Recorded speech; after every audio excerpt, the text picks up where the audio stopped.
Are you offended by someone saying that their political opponent should be put in jail?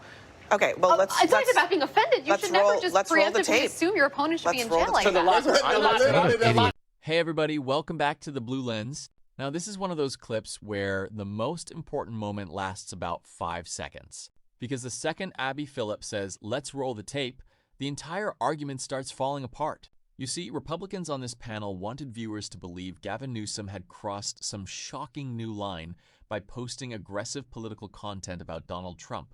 They wanted to act like Democrats suddenly introduced toxicity into American politics. There's just one problem. Donald Trump spent years doing the exact same thing. Years. And Abby Phillip wasn't about to let anybody rewrite that history in real time. What you're about to watch is a perfect example of something we've seen over and over again during the Trump era. Republicans demanding standards from Democrats that they never demanded from themselves.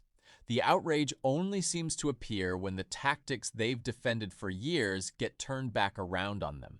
Now, that doesn't mean every political attack is good. It doesn't mean escalation is healthy. But if we're going to have an honest conversation, we have to start with reality.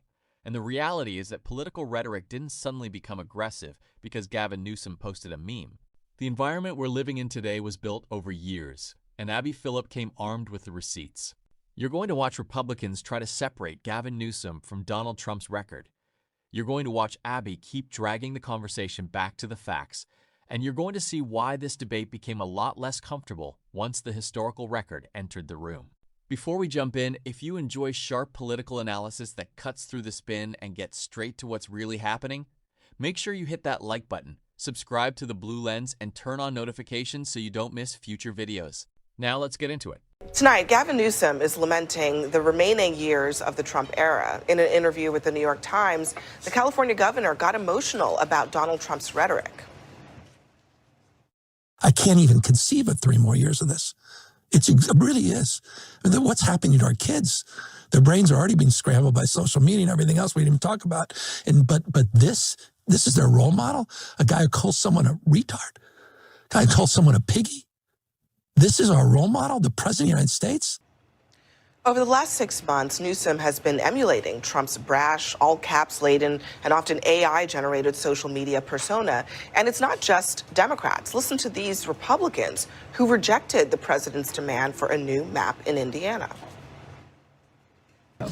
So, I think they get what they get. I wish that President Trump would change his tone. I had released a post about my displeasure over some the slur that the president used. Words have consequences. And for me, it was just added to a litany of reasons of why this was just bad policy and not good timing and wasn't deserving of my support. That last Indiana lawmaker that you just heard, one of the reasons that he said that he rejected this map was when he heard Trump use the R-word slur. He has a child with a disability. And I wonder if Gavin Newsom, you think, Brianna, is hitting on something that is bubbling up here. When you have Republicans saying Trump is going too far, is that a sentiment that could hurt Trump and Republicans going forward? I don't think so. I think to the state senator, Bo Boachek, who just spoke, I can understand why a parent with a child with Down syndrome would be sensitive to the use of the R word, and I completely agree. But I do think to his point about words mattering, words matter, but policies matter more. And if he cares about the dignity of people and children with Down syndrome, that he should want to make sure Republicans have a good, fair fighting chance in Congress, because it's parties like Congressman Moskowitz's party who votes against legislation that would ban abortion solely on the basis of Down syndrome. And so if you want to focus on the dignity of those with Down syndrome, words may hurt, but policies will hurt more. So I think he should have voted with the Republicans to redistrict. Not having insurance is also going to hurt. So you're fine. You're fine. Yeah, you think it's important voted it down. For, on the abortion piece, for children with Down syndrome to have a chance of life. But when they are here, you're fine with the president denigrating them with a slur? Abby, I think everybody at this table, at least for my generation, the lexicon, unfortunately, uses the R word not to smear or malign on a anybody. Playground in 5th grade. No, not Abby, I'm telling you right now, that is a word that unfortunately is just thrown around as if you're calling someone an idiot or a moron. I'm not defending it. Oh, you just did. You just defended him. Don't act like you didn't. Trump built an entire political identity around insults, threats, lock her up, mocking people, humiliating opponents publicly, all of it. And you could tell some people on that panel really did not want to stay on that subject too long. But I'm saying that President Trump certainly was not using it to attack someone who has a legitimate disability. I think we all know that too. Calling Tim Walz the R word is not trying to say Tim Walz has Down syndrome. Well, look, Tim Walz also has a child with disabilities, so there's that too. But Charles, you were saying. I mean, I think, we're in the wicked season, and we got used to Trump defying gravity. And we thought, a lot of people thought that was going to happen forever. I think that gravity is now taking hold. I believe that there's a political gravity that's happening with Donald Trump because people are getting exhausted by it. I think this is what was happening at the end of the first term. And I think this is where Newsom has to tread a little bit more lightly here, because emulating Donald Trump, by the end of his presidency, people were exhausted by Donald Trump. They did not want exact replica of Donald Trump. They wanted something completely different from that. And I think that, Gavin Newsom has to figure out if he wants to continue the next 3 years as being anti-Trump by being kind of a mirror image of him. Ezra Klein has an interview with him basically saying he is the front runner for the Democratic Party. Yet what did he put out? An AI-generated photo of the President of the United States in handcuffs this week.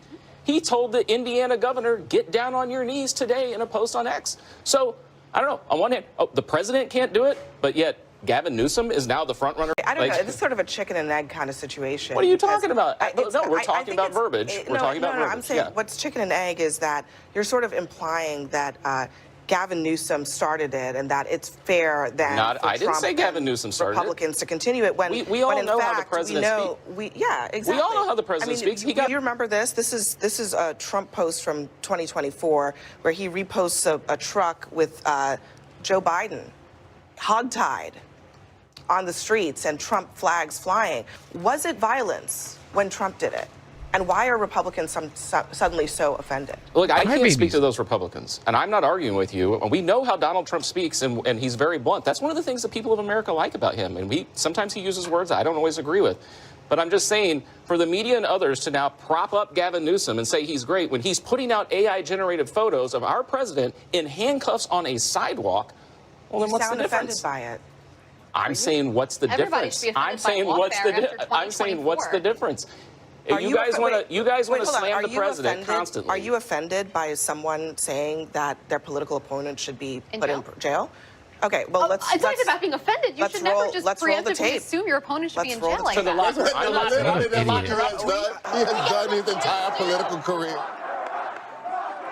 Tell you what, for what she's done, they should lock her up. She's disgraceful. Hillary Clinton has to go to jail, okay? She has to go to jail. You should lock them up. Lock up the Bidens. Lock up Hillary. All right, so tale as old as time. Lock her up. This was 2016. This was 4 years before Joe Biden. This was 4 years before the alleged lawfare. Lock her up. What are we talking about here? First of all, he said should. Did Donald Trump weaponize his Department of Justice to lock Hillary Clinton up? No, he didn't. But did Joe Biden's lock up Peter Navarro, Steve Bannon try Donald Trump? The reporting is, in his first term, he certainly tried. And he had a different government at the time, a different cabinet at the time, and it didn't work. But listen, I'm not defending any of this, but I just think it is so interesting that memes and that threats or not even threats, just memes about locking up your political opponent are suddenly so offensive it's not about being to really the other side of the aisle when it was it's fine about being, when Trump did it for the last 8 years. I mean, listen, A for effort on that lock her up thing. Okay, but here's what I would say, right? At the end of the day, the game has changed. And what Democrats have decided is we may not like the game. We may find it morally reprehensible. But what Gavin has decided is he's going to play the game, because if you don't play, you automatically lose. All right, now that we've watched that entire exchange, let's talk about what was really happening here. Because this debate was never actually about one Gavin Newsom meme. That was just the excuse. The real debate was about whether Republicans should be allowed to spend years normalizing one style of political behavior and then suddenly declare it unacceptable the moment Democrats start using similar tactics. And Abby Phillip understood that from the very beginning. That's why the most important moment in the entire segment wasn't some dramatic argument or some viral one-liner. It was when she stopped the conversation and said, "Let's roll the tape," because facts are stubborn things. The minute Republicans started acting offended by the idea of political opponents being mocked, criticized, or even symbolically portrayed as criminals, Abby brought everyone back to reality. Donald Trump didn't just flirt with that language. He built an entire political movement around it. Lock her up. People forget how central that slogan became. It wasn't a random comment. It wasn't a one-time mistake. It became a rallying cry. Merchandise was sold. Crowds chanted it. Candidates repeated it. Conservative media amplified it. For years, Republicans defended it as tough politics. But now we're supposed to believe that an AI-generated image from Gavin Newsom represents some unprecedented collapse in political discourse. Give me a break. That's the part that falls apart under even the slightest scrutiny. And what makes this so fascinating is that some Republicans on the panel practically admitted it. Notice what Breonna Lyman kept coming back to. She didn't really deny Trump's rhetoric. She didn't say it never happened. Instead, the defense was basically that people liked it because it projected strength. Think about that for a second. That's actually an incredibly revealing admission. The argument isn't that Trump's rhetoric was civil. The argument isn't that Trump's rhetoric was respectful. The argument is that his supporters believed it was effective. Well, if effectiveness is the standard, then why is Gavin Newsom suddenly being criticized for adopting a more aggressive style? That's the contradiction nobody could resolve. You can't spend 10 years telling Democrats that politics is a knife fight, mock them for being weak, celebrate politicians who dominate every conversation, reward aggression at the ballot box, and then suddenly become horrified when Democrats decide they're tired of bringing a pillow to a street fight. It doesn't work that way. And here's where I think Democrats need to understand what's really changing. For years, Democratic voters were told that if they remained calm, stayed factual, took the high road, and behaved responsibly, voters would reward them for it. How did that work out? Republicans still called them socialists. Republicans still called them communists. Republicans still called them enemies of America. Republicans still called them anti-family, anti-faith, anti-police, anti-freedom. The attacks never stopped. So eventually, Democratic voters started asking an obvious question. If we're going to get attacked no matter what we do, why are we fighting with one hand tied behind our backs? That's the political shift you're witnessing. Now, does that mean Democrats should become Republicans? No. And that's where Charles Blow made an important point. Escalation has consequences. A political culture built entirely around humiliation, outrage, and constant warfare eventually poisons everybody involved. That's true, but there's another truth that's equally important. Unilateral disarmament doesn't work either. You cannot have one side playing by rules that the other side openly rejects. You cannot win a football game if one team follows the rulebook while the other team rewrites it every quarter. Eventually, voters stop rewarding restraint and start rewarding fighters. And whether people love Gavin Newsom or hate him, that's what many Democratic voters see when they look at him right now. They see someone who looks willing to punch back. That's why Republicans are paying attention, because this isn't really about Gavin Newsom. It's about what Gavin represents. For years, Republicans enjoyed a monopoly on political aggression. They were the party that understood spectacle. They understood media warfare. They understood emotional politics. Democrats often seemed uncomfortable engaging on that battlefield. Now that's changing, and Republicans suddenly seem far less enthusiastic about aggressive political rhetoric when they're the target instead of the source. Funny how that works. What Abby Phillip exposed wasn't simply hypocrisy from one panelist or another. She exposed something much bigger. She exposed how selective outrage operates in modern politics. Certain behavior is defended when our side does it. The exact same behavior becomes unacceptable when the other side does it. That's not principle. That's tribalism. And voters are getting increasingly good at spotting the difference. At the end of the day, that's why this segment resonated with so many people online. Because beneath all the interruptions, talking points, and cable news theatrics was a very simple question. If Trump's rhetoric was acceptable for nearly a decade, why is similar rhetoric suddenly unacceptable now? Nobody on that panel gave a convincing answer. And until somebody does, this conversation isn't going away.